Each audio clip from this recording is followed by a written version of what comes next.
চূড়ান্ত জল্পনা, আপনাকে নাকি 21 তারিখে ধর্মতলার মঞ্চে দেখা যাবে। কোনো না কোনো মঞ্চে তো আমি থাকবোই 21 তারিখ। দেখা যাক 21 তারিখে আসুক। কিন্তু মানে এত বড় জল্পনার উত্তরে আপনার এই এক লাইন, মানে মানুষ জল্পনা, জানতে চায়। জল্পনাই তো চলে রাজনীতিতে, জল্পনা নিয়েই সব চলে। দেখা যাক কি হয়, মানুষ কি জানতে চায়। সে তো ঠিকই, আপনারা জল্পনা তৈরি করছেন, কেউ জল্পনা তৈরি করছে, জল্পনা নিয়ে রাজনীতি চলছে। অনেকের রাজনীতি জল্পনা দিয়েই হয়। আমাদের জলও নেই আর পনাও নেই, আমাদের রাজনীতি আছে। মানে বুঝতে পারছেন যে দিলীপ ঘোষ বলছে যে জল্পনা রয়েছে, জল্পনা দিয়েই তো রাজনীতি চলে, জল্পনা ছাড়া তো রাজনীতি চলে না। বোঝাই যাচ্ছে যে তিনি একটা সাসপেন্স ক্রিয়েট করতে যাচ্ছেন, তিনি মানুষকে একটা মানে সাসপেন্সের মধ্যে রাখছেন। 21 তারিখ কি হতে চলেছে দিলীপ ঘোষ কিন্তু বলছে না ওগুলো, এই মঞ্চে দেখা হবে, সাসপেন্স রাখছে। বুঝতে পারছেন আরো কি বলছে দেখি। কিন্তু ফুলবদল, বিশেষ করে পদ্ম থেকে জোড়া, এটা তো, আর জোড়া থেকে পদ্ম, এটা তো এই রাজ্যে আগেও চলেইছে। হ্যাঁ, সেই দৃষ্টিভঙ্গিতে সবাই বলে। আর কিছু বিষয় বলুন, এই প্রশ্ন তো রোজ জিজ্ঞেস করতে হবে, এটা ছেড়ে দিন। হ্যাঁ, 21 তারিখের পর কি তাহলে এই প্রশ্ন আর জিজ্ঞাসা করতে হবে না, প্রশ্ন থাকবে না, সমাধান হয়ে যাবে সব। হ্যাঁ, দ্বিতীয় হচ্ছে যে উদয়ন গুহ বলেছে 8টা জেলা আছে, বিজেপিকে ধরে পেটাতে হবে, ওটা ওই নতুন লাইনে তৃণমূল যাবে বলছে। না, वो ठीक আছে। देखिए, घर का कुत्ता शेर होता है, अपने घर में कुत्ता भी शेर होता है। তো কুচবিহারের বাইরে ওকে কে চেনে? উল্টো যদি হয়, জামা কাপড় খুলে ছেড়ে দিল, কলকাতাতে যদি হয় কি করতে পারবে? এরকম ভাবছেন তো? ক্ষমতা চিরদিন থাকে না, আর ক্ষমতার জোরে আস্ফালন করলে, আর যারা ক্ষমতার দাস তাদের লোকে ভুলে যায়। বহু লোককে চোখ বোলান না একটু পশ্চিমবাংলায়, এরকম অনেক শের ছিল আগে, তারা কোথায় আছে? বেঁচে আছে, কিন্তু বেঁচে আছে কিনা কেউ জিজ্ঞেস করে না। দিলীপ ঘোষ কিন্তু এখানে যে কোচবিহারের একজন নেতা টিএমসির, সে একটু বড় বড় সব ভাষণ বার্তালা মারছে, তো তাকে নিয়ে বলছে যে যে শাসনের রাজ্য থাকে তার আমলে তো সে কুত্তা ভি শের হতা হয়, বলে না যে নিজের বাড়ির সামনে তো কুত্তা ভি শের হতা হয়। ওটাই কিন্তু একটু কটাক্ষ করে দিলীপ বাবু বলে দিচ্ছেন। তিনি এটা বলছেন যে যেভাবে জামা পরে আছে এখন থাক, কিন্তু পরে আমরা খুলে দেব, এরকম একটা থ্রেট বলতে পারেন এটাকে, দিলীপ বাবুর একটা জাজবা বলতে পারেন। এটা তিনি বুঝাচ্ছেন যে 21 তারিখে যে সাসপেন্সটা তিনি রাখছেন 21-এর মঞ্চে, সেটা দিলীপ বাবুর, যেটা আমি দেখে স্পষ্ট বুঝতে পারছি যে তিনি বিজেপিতে থাকবেন। অনেকজন জিজ্ঞাসা করছেন যে দিলীপ বাবু কি টিএমসির মধ্যে যাচ্ছে, তিনি কি বিজেপি ছেড়ে টিএমসির মধ্যে যাচ্ছে, ভালো একটা অফার পাচ্ছে কি টিএমসির মধ্যে, এর জন্য হয়তো ওদিকে যাচ্ছে। মানুষের একটা আবহাওয়া চলে আসছে দিলীপ বাবুর কাছ থেকে, কারণ সে যে জগন্নাথ মন্দিরে গেছিল, ওর জন্য কিন্তু মানুষ ভাবছে যে দিলীপ বাবু কি টিএমসি তে যাচ্ছে, আবার টিএমসি তাকে এতটা আগ্রহ করছে, আর দিলীপ বাবুকে ডাকা হচ্ছে না বিজেপিতে। এর জন্য কিন্তু মানুষের কাছে একটা প্রশ্ন যাচ্ছে যে দিলীপ বাবু কি করতে চলেছে। আর দিলীপ বাবু তো সাসপেন্স রেখে দিল মানুষের কাছে, 21 তারিখে কি হবে না হবে ওর আগে রিপোর্টারদের বলে দিচ্ছে যে ওর আগে জিজ্ঞাসা করবেন না, আপনারা আপনারা 21 তারিখ পর্যন্ত হোল্ড করুন, দাঁড়ান, তারপর দেখবেন কি হয়। আরো কি কি বলছে দেখেন। দাদা, গুরুত্ব ঠাকরে মডেল আসছে বাংলা। ঠাকরে মডেলটা হচ্ছে একটা বৃহত্তর জোট তৈরি হবে বামেদের সঙ্গে তৃণমূলের, তৈরি হয়ে আপনাদেরকে আটকে দেওয়া হবে।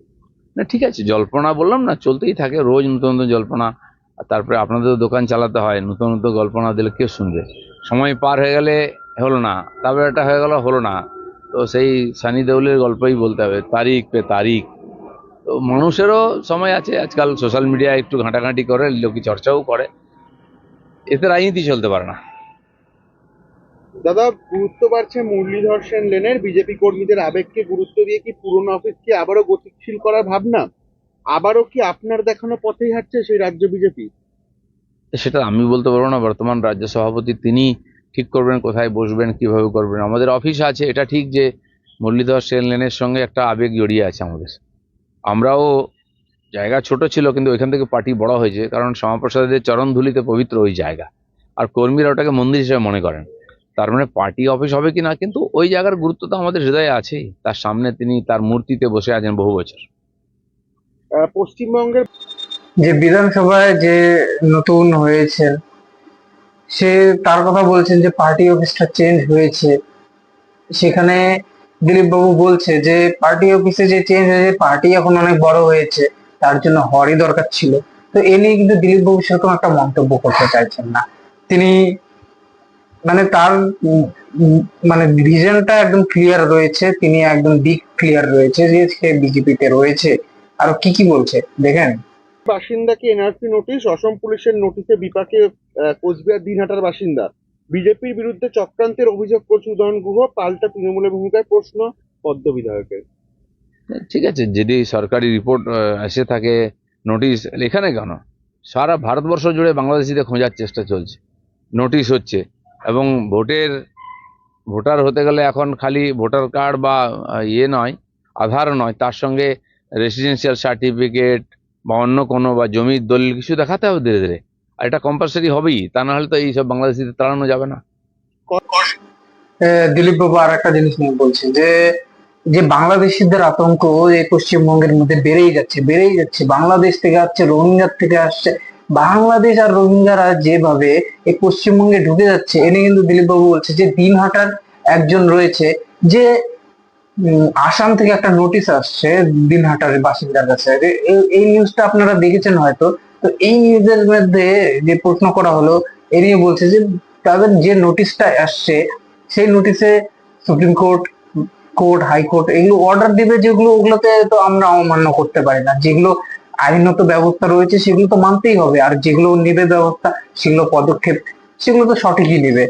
খারাপ কিছু তো বলছে না দিলীপ বাবু। তিনি বলছেন যে আসাম থেকে যে নোটিশটা আসছে, আমি আপনাদেরকে বলে দিই যে 1971-এর আগে যারা আসছিল আসামে, পশ্চিমবঙ্গে, এই ইন্ডিয়ার মধ্যে বাংলাদেশ থেকে যারা আসছিল, তাদের স্বীকৃতি দেওয়া হয়েছে যে তারা ইন্ডিয়ার বাসিন্দা বলে গ্রহণ করা হবে। তো যারা 1971-এর পরে এসেছে তারা কিন্তু বাংলাদেশি বলে গণ্য করা হবে। তো সেই হিসাবে, সেই আইন হিসাবে উপলক্ষে তাকে নোটিশ পাঠানো হয়েছে। তো সেই নোটিশ ওই দিনহাটার বাসিন্দা অমান্য করে হাজিরা দিতেও যেতে বলে হয়েছে কোর্টে, তো সে যায়। তো এই নোটিশ এসেছে, এ নিয়ে কিন্তু ওই দিনহাটার বাসিন্দা কিন্তু এখন বড় চিন্তার মধ্যে পড়ে গিয়েছে। এ নিয়ে কিন্তু দিলীপ বাবু বলছে যে যেগুলো আইনের ব্যবস্থা নেবে সেগুলো তো আমাদের মানতেই হবে। আর কি বলছে, কসবা কাণ্ডে মুখ খুলে দলেরই রোষে রাজন্যা, কান্নায় ভেঙে পড়লে সাসপেন্ডেড তৃণমূল নেত্রী। চলতেই থাকে, হঠাৎ নেতা হলে, হঠাৎ নেত্রী হলে এরকম হয়। আর তারপরে টিএমসি তো এরকমই, ওটা মোটামুটি একটা মেলার মতো, যে ইচ্ছা যাচ্ছে, যে ইচ্ছা আসছে, যে যা ইচ্ছা করছে। এদের সামলাতে গিয়ে মমতা ব্যানার্জি ব্যতিব্যস্ত, প্রশাসন কোথায় কেউ জানে না। রাজন্যাকে নিয়েও দিলীপ বাবু কিন্তু মন্তব্য করে দিলেন। যে রাজন্যার কথা বলছে, তিনি বলছে যে রাজন্যা সে হয়তো টিএমসি তে পাত্তা পাচ্ছে না, সে বিজেপির মধ্যে ঢুকে যেতে আসছে। এর জন্য হয়তো মানে যার একটা মেলার মতো, যে আসছে, ঢুকছে যাচ্ছে রাজন্যাকে কিন্তু এইভাবে একটা কটাক্ষ করে দিলীপ বাবু বলে দিলেন। তিনি বলে দিলেন যে পার্টির মধ্যে হয়তো ভাও পাচ্ছে না, এটা বোঝাতে চাই, পার্টির মধ্যে ভাও পাচ্ছে না, তাই হয়তো এরকম একটা মন্তব্য করেই দিলেন দিলীপ বাবু। তো এ নিয়ে আপনাদের কি মন্তব্য রয়েছে অবশ্যই কমেন্টস এর মাধ্যমে জানাবেন, কারণ আপনাদের কমেন্টস অতি অবশ্যই খুবই গুরুত্বপূর্ণ। এটার মাধ্যমে আমি জানতে পারি যে আপনাদের চিন্তা ভাবনা কেমন রয়েছে। তো আপনারা ভালো থাকবেন, সুস্থ থাকবেন, সঙ্গে থাকবেন, অতি অবশ্যই আমার চ্যানেলটিকে সাবস্ক্রাইব করবেন।